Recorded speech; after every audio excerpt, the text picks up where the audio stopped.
All right, today we're going to learn the Blindman method of cleaning a blind.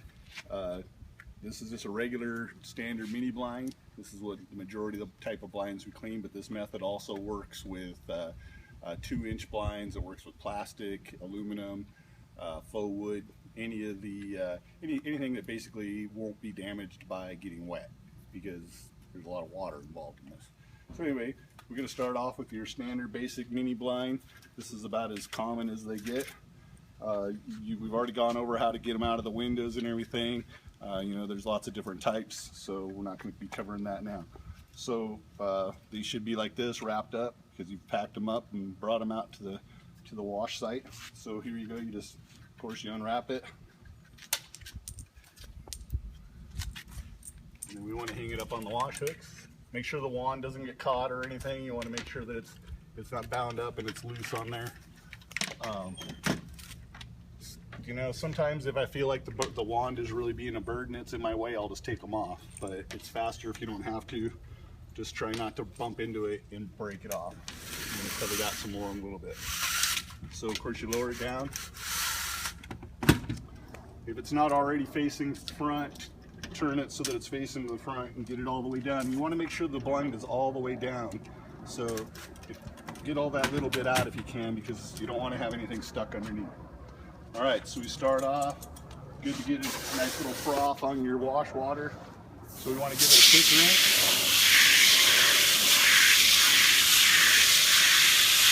Get all the loose dirt, any kind of crap on there. You know, look for any like there's any spots that look like they may need extra help, you know, that doesn't rinse off right away. Sometimes I'll just wash those first. This looks like a pretty good blind. Okay, so get your nice soap, start at the top, go across the top, and then I'll usually work across the top and get up under here real good. Get all of that real well.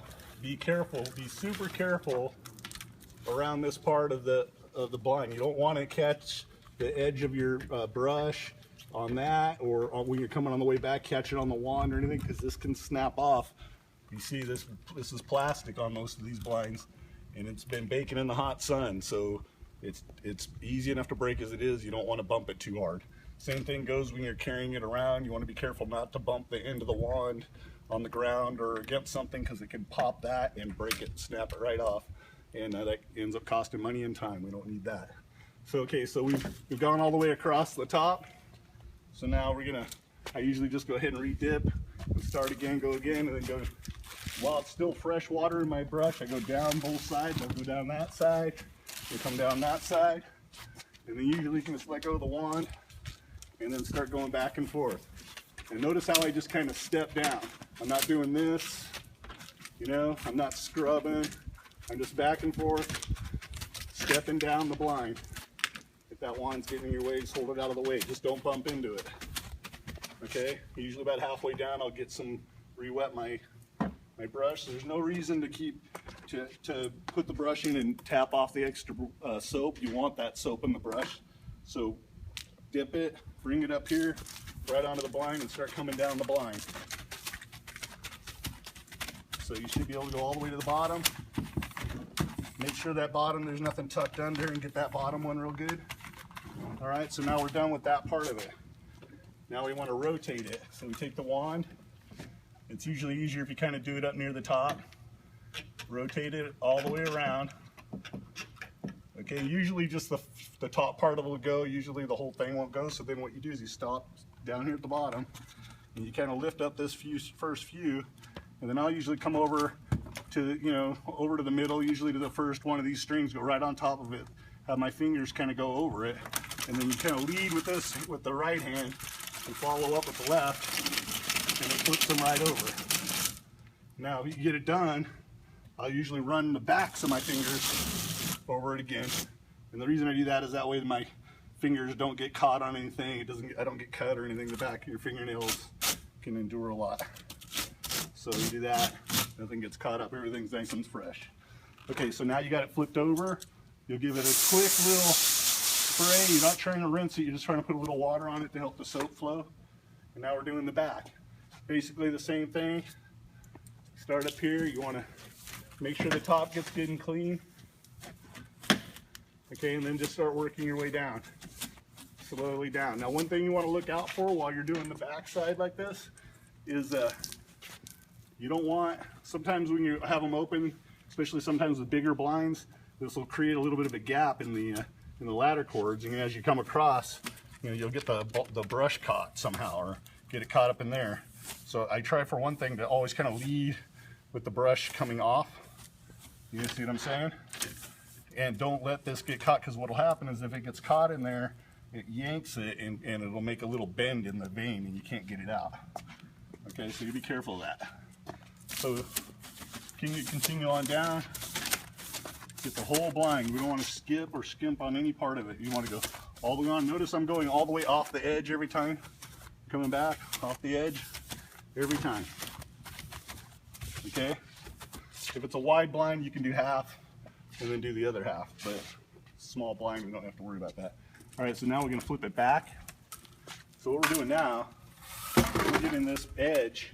We're going to wash this edge that was underneath on the first pass, because this is the front of the blind. This is the part that gets the dirtiest.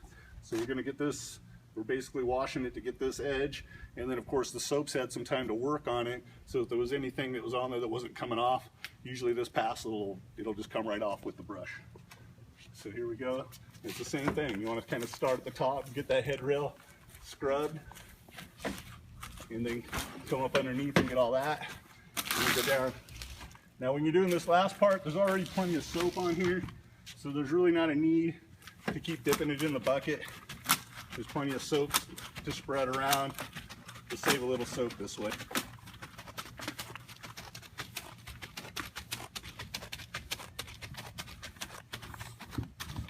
Make sure that's under there. All right, so now that's a clean blind.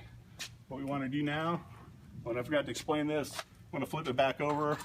My friends, I just call it the flip. People used to tell me it's the rigged and flip. You grab the blind like this, push it up in the air, turn it, it'll flip over. If it starts to drag, you can just push that backside around, and now you're back up. All right, so you just kind of pivot it over and flip. And you want to put it back up on the washboard, make everything clear, and then rinse it. So I usually rinse my hands off. Just rinse the blind down. You want to make it a really good rinse, because what leaves the spots is if you leave the dirt behind. So as long as you rinse all the soap and dirt off, you won't get spots. At least not any that you can see.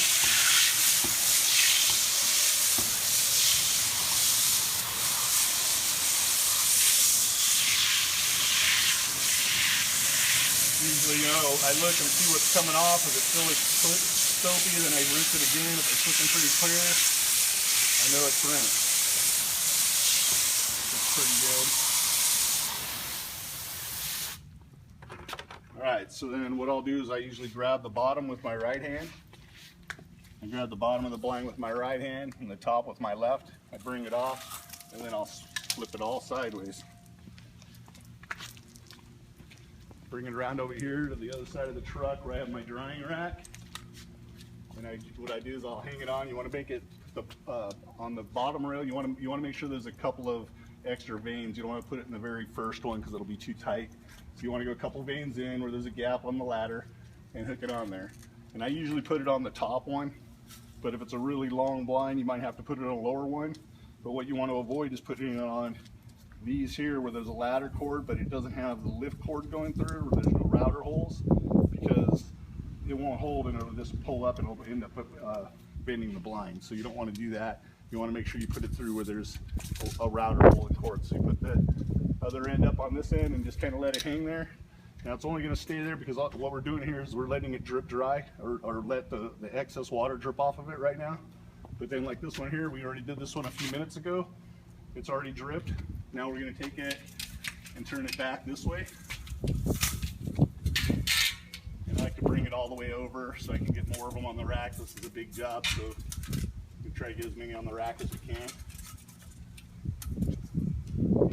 So put it on, slide it all the way on.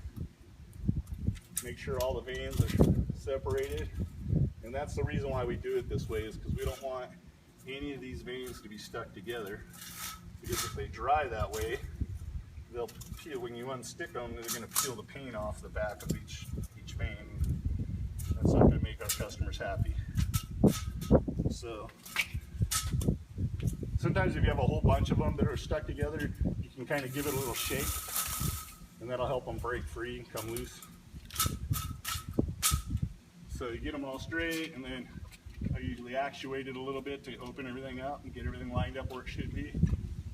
Pull the cord, and now that's ready to hang there until it's completely dry, and we reinstall it into the window. So that's how you clean a blind, the Blindman way, Blindman Method. And that's it. See if there's anything else in the future.